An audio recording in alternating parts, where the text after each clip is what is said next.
We have a lot to talk about. The regional government assured the public that transit ridership would grow by a whopping 40% in Atlanta from 2000 to 2025. Ridership has actually declined. Peter Rogoff of the Federal Transit Administration stated in 2012 that there was more than $78 billion in deferred maintenance costs for public transit agencies across the nation. Both Gwinnett and Cobb counties had explosive suburban growth with an over-reliance on the interstate highway system. We are not going to tear those counties down and start over. We should not expect billions of dollars of transit infrastructure thrown into the mix to solve the traffic congestion. The 2012 region-wide mass transit T-SPLOS vote lost in every county, even the MARTA counties. Citizens were lied to. The transit projects were astronomically expensive, and there was no real benefit to building any of them. Regional leaders had to admit there was no revenue source identified for operations and maintenance of the costly transit expansion. A leading pro-transit expert, Christopher Lineberger, admitted that the billions of dollars in taxes was about real estate development rather than relieving traffic congestion. The leadership at the state, region, and current MARTA counties have made it clear that the current system is not sustainable and that the state and the entire metro region needs to pay the bills. MARTA needs Gwinnett's money, not their transit riders. Former MARTA General Manager Beverly Scott honestly and accurately described the transit system as, quote, a $6 billion investment operating at 30% of its design capacity, end quote. MARTA is not a good partner for financial accountability. A recent investigative report from Channel 2 Action News questioned MARTA's competence to manage transit construction projects, and the agency has been operating for 40 years. We have all heard the lie that millennials want to use transit instead of cars. They were supposed to revitalize the ridership of mass transit. They are now the largest growth segment of the automotive industry. Please tell the truth about mass transit. First, mass transit subsidies are not increasing ridership. Large taxpayer transit subsidies have not reduced traffic congestion. Transit subsidies do not reduce air pollution. Mass transit is not energy efficient. Taxpayer transit subsidies are used to benefit real estate developers. And regrettably, transit-oriented developments do more to displace the poor than help them. We are looking at faulty logic. The MARTA system and the Atlanta streetcar have consistent declining ridership and horrible finances, and the pro-transit lobby keeps telling us the answer is to spend even more money and make it bigger. Gwinnett and Cobb already have a more cost-efficient and well-run bus system than MARTA has now. What is the rationale for merging with MARTA? The most notable transit systems across the country are also losing ridership and lots of money. What's the allure of following a model that is failing everywhere and does not reduce traffic congestion? Seriously, why would Gwinnett and Cobb taxpayers have different expectations? When MARTA and the other major transit systems are consistently losing ridership and constantly asking for more money, what is the incentive to waste billions of local dollars that could be used for significant road improvements? So here's the truth about the March 19 referendum. Over 90% of Gwinnett citizens will pay an extraordinary sum for a service they will not use and will not benefit from. The referendum calls for added taxes till 2057, but the infrastructure will have to be funded in perpetuity. There will be no decrease in traffic congestion, and billions of dollars will be pulled from the local economy. History shows rail transit is a poor performer. Regional leaders intend for Gwinnett and Cobb taxes to fund transit in other counties. It's just ridiculous when MARTA's CEO puts out a public call for an additional $100 billion of investment in transit with the dismal numbers they are posting. That's just incredibly arrogant. Ask yourself why the government will not present a cost per rider analysis on mass transit. You could literally create a significant managed lane system on the main arterial highways and a Gwinnett-run local bus system at a much lower cost and receive an exponentially higher benefit. Pro-MARTA expansion groups will not tell you the ridership is declining. They will not give you a cost per rider figure because it's outrageous. They will not tell you that local governments and the state are putting in more money, taxpayer dollars, into MARTA with no improvement in ridership or any other metric. They will not tell you that long-term transit maintenance costs are piling up. I cannot understand why anyone would want to tie into a system that cannot live up to any of its promises.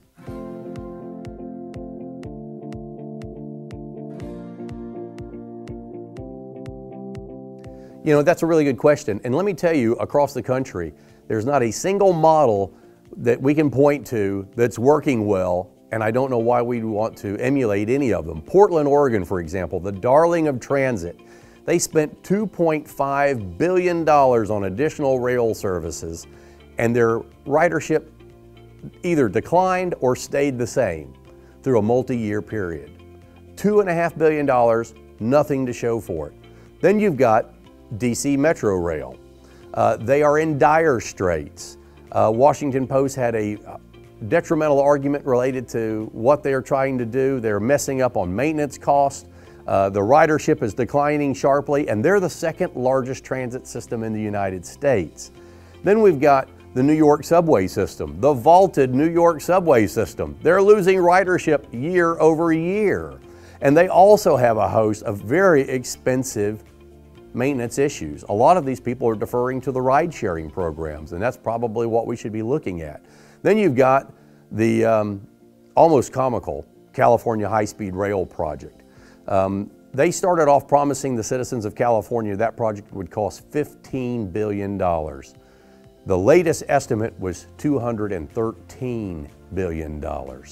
Luckily, Gavin Newsom cut the cord and said that they weren't going to do the leg between Oakland and California. They weren't going to do the Bay Area part of the high-speed rail. And good for him, because that was going to be a noose around California's neck. And it was going to literally kill them off. There's no way they could afford that project.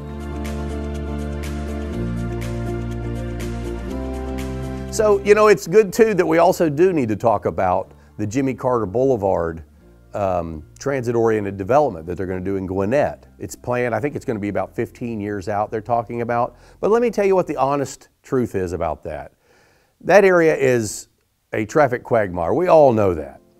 But the development itself is going to build just tons and tons of apartments there, high-density residential. Those developers are going to get all kinds of subsidies. They're going to make all kinds of money. And let me tell you, the developers are probably going to be the only people that win with that development. Most of the people that are in those apartments are not going to ride the transit. How do I know that? Well, go back and look at some of the other transit-oriented developments.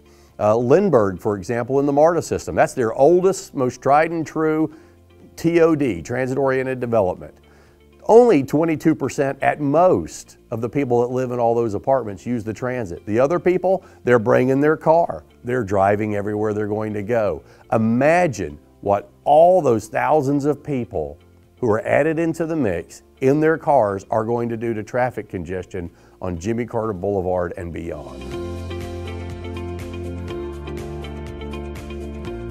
You know, another good point, it wouldn't be fair to just give all the criticism and not offer any solutions, and let's do that. Let's offer some solutions. First one, managed lanes. We're already seeing the managed lane project in Cobb County paying big dividends. If you can put those people in a managed lane and you direct them and they're out of the main traffic and they're going to a premier destination without all the stops along the way, yes, you do have to pay something for that. But a lot of people are taking advantage of that, and that is opening up a lot of capacity on the highways. Great solution, managed lanes. And I know they're coming to Gwinnett too. Unfortunately, we're going to have this vote before we see what happens with the managed lanes. Autonomous technology. Autonomous technology is coming, and we need to get ready for it. Now, what happens? It's going to revolutionize our life, just like our smartphones and everything else, the internet, the way everything else is modified, the way we live and the way we conduct our lives. It's coming. One of the things that we're looking forward to is autonomous tractor trailer traffic. One of the biggest problems you have in Gwinnett and Cobb and everywhere else that has an interstate highway is that tractor trailer traffic. You know, when you put in the cushions in the front and the rear of that traffic, you're looking at about a 5-car consumption of capacity for each tractor trailer. It's just insane. And then when you hear the words overturned tractor trailer on the radio, you know you are not going to work anytime soon. So what we need to do is look at autonomous technology for those tractor trailers and try to run those things at night on that highway. And the beautiful thing about it is it's at the perfect time in our space right now. The tractor trailer industry is having a hard time getting long haul drivers. A lot of the drivers currently are over the age of 45 to 50, and they are going to be working their way out, retiring out of the system. We need some way to haul that freight. That's the lifeblood of our economy. Lastly, rideshare. We already know Uber, Lyft, and all the other ones. They are a huge success, multi-billion-dollar companies.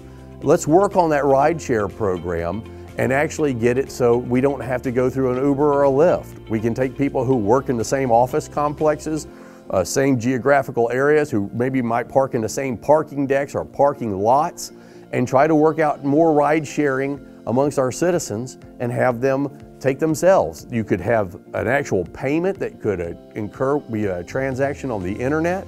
That person could collect some money for actually riding the share. There would have to be no money exchange. It could all be done electronically.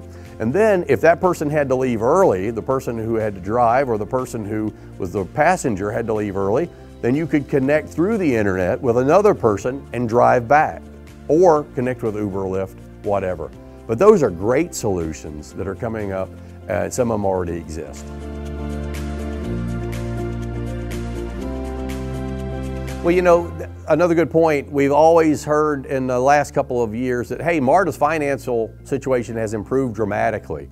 Well, if it has, then why are people in Fulton and DeKalb demanding, and I'm talking about elected officials, demanding that other counties start paying for some of these debts? For one thing, MARTA has refinanced some of their debt. There's a savings for that. Yeah, God bless them. I'm glad they're doing that. They need to be doing that. That's being cost conscious. But in reality, what they're doing is they're consuming more in taxes. Tax revenues have been increased. The economy is roaring. Things are looking good for right now. That means more one-penny sales tax for MARTA from the MARTA counties. But the problem with that is they're getting more of our taxes, but there's no improvement in the outcome. They are still with declining, pathetic rider numbers. They still have a maintenance backlog that they're not addressing. So to say I've got $120 million in reserves, I don't know really where that gets us. The system is not getting any better. There's no improvement in what the services they're supposed to be providing. So yeah, I'm glad that they're getting more taxes for a short period of time. I'm glad they've been able to refinance some debt and save some money, but where are the rewards for all that? We're supposed to see some sort of continued improvement in outcome when they get more money. Not happening. They're still way under capacity in terms of ridership. And when you see a MARTA bus that has a capacity of somewhere around 60 passengers and there's 2 people in the bus, are we supposed to be happy that they're getting more of our taxes?